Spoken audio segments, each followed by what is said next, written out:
Sacramento Bee had a story some five or so in the last 5 years or so, documenting an attempt, a court recorded attempt to sell an enslaved black girl in the year 1864, about a year or so after the Emancipation Proclamation, a year after Abraham Lincoln said everybody could go. Okay.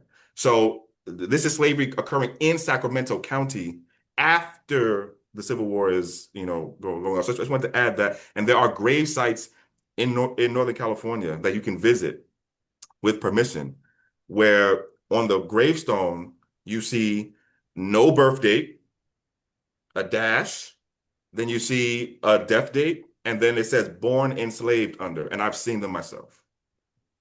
I want to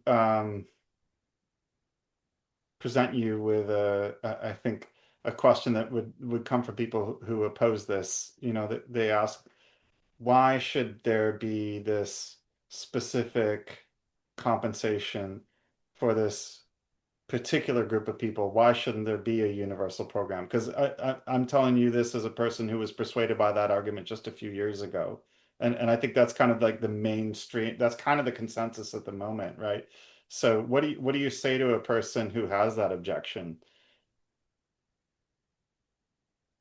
I would personally say it's a dead ode. Keep in mind for reparations for Black Americans, a lot of it's rooted in Reconstruction.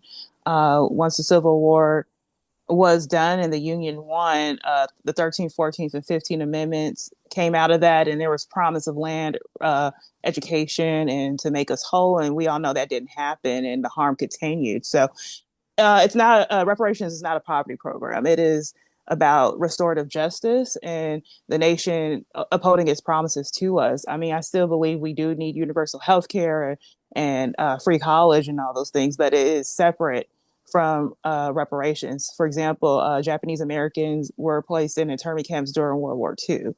That happened in my lifetime. The reparations for Japanese Americans, I should say, happened in my lifetime. And I didn't have anything to do with it, but it was a debt that the country owed because it did something wrong to Japanese Americans specifically. And it's about righting the wrongs. And I personally believe the nation needs it right now. I feel like we're at a crossroads as a nation.